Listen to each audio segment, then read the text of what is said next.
सौरभ की postmortem report में क्या क्या खुलासा हुआ है ये आपको बता देती हूं। सौरभ की पोस्टमार्टम रिपोर्ट में कई जानकारियां सामने आई हैं। गर्दन और धड़ से गर्दन धड़ दोनों अलग थे और इस बात का खुलासा पहले भी हुआ था।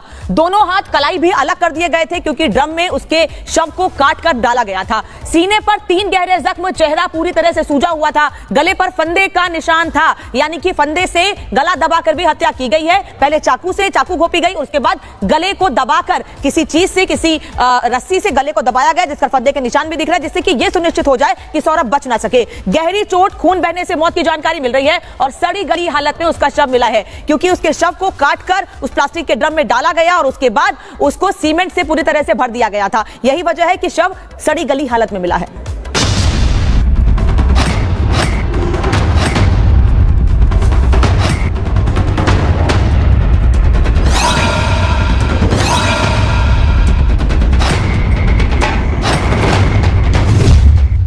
इस चेहरे को देखकर कोई अंदाजा नहीं लगा सकता कि ये जिस पर कभी फिदा थी, जिसके प्यार में कभी दीवानी थी, उस सौरभ के दिल पर चाकू से वार करेगी, उसका दिल चीरने और सिर धड़ से अलग करने के बाद मौत का जश्न मनाएगी। खून की होली खेलने के बाद रंगों की होली खेलेगी।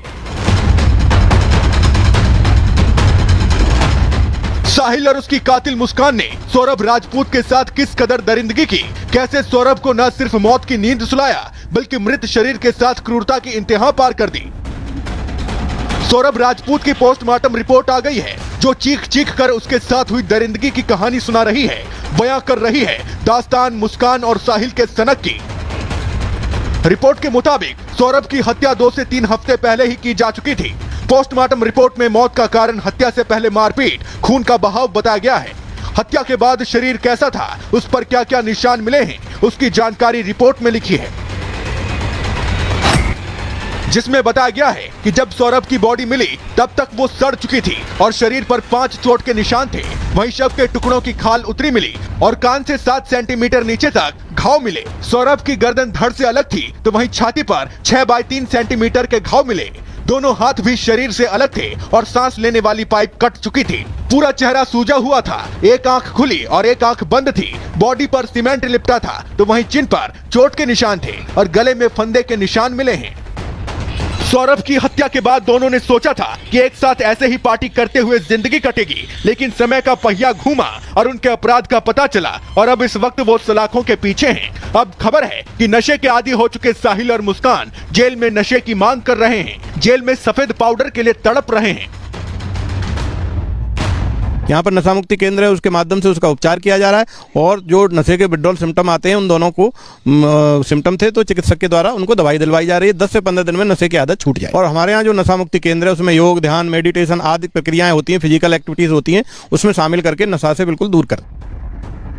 मुस्कान और साहिल न सिर्फ नशे के लिए तड़प रहे हैं बल्कि वो दोनों एक साथ रहना चाहते हैं। मुस्कान ने ये मांग की थी कि दोनों को एक साथ रखा जाए। जब ये मांग नहीं मानी गई तो अब दोनों एक दूसरे से मिलने की गुहार लगा रहे हैं कि जेल के अंदर बंदियों के आपस में इनकी मुलाकात नहीं हो सकती क्योंकि जेल के अंदर उन्हीं बंदियों की मुलाकात हो सकती है जो रक्त से संबंधित है। जैसे माँ बेटी, माता पिता आपस में, पति पत्नी, इस तरह की तो मुलाकात नहीं हो सकती। वो जेल मैनुअल के उस प्रावधान में नहीं आते हैं कि इनकी मुलाकात हो, इसलिए इनकी मुलाकात आपस में नहीं हो सकती।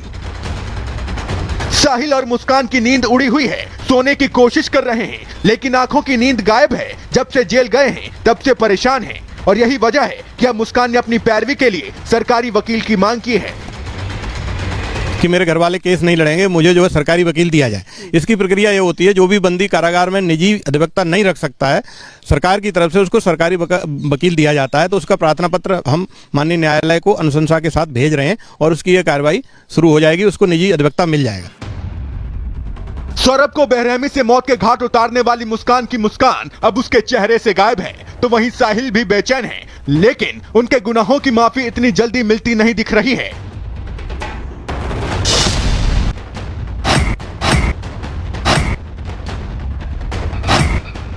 Bureau report, Republic Bharat. और हमारे दो सहयोगी हमारे साथ जुड़े हुए हैं। मेरठ से ऋतु है हमारे साथ और ललित हमारे साथ शिमला से हैं क्योंकि मेरठ पुलिस जो है वो शिमला भी पहुंच रही है। ललित आपके पास आएंगे, उससे पहले ऋतु आपके पास आते हुए जो पोस्टमार्टम रिपोर्ट आई है उसमें साफ साफ नजर आ रहा है कि कितनी विभत्स तरीके से उसका मर्डर किया गया है, ब्रूटल मर्डर यहां पर किया गया है। घाव के निशान है, कलाइयां काट दी गई हैं। पोस्टमार्टम रिपोर्ट ने सबको हैरान कर दिया है।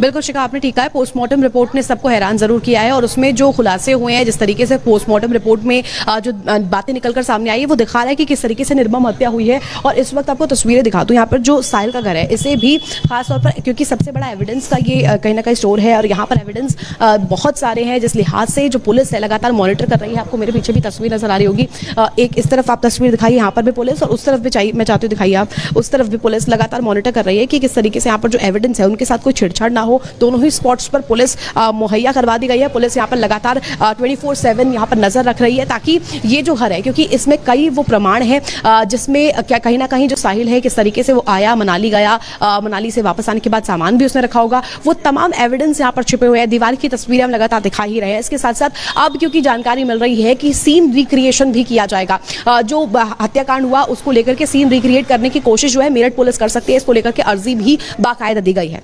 और ललित हमारे साथ लगातार बने हुए हैं। ललित, क्या अपडेट है आपके पास फिलहाल, क्या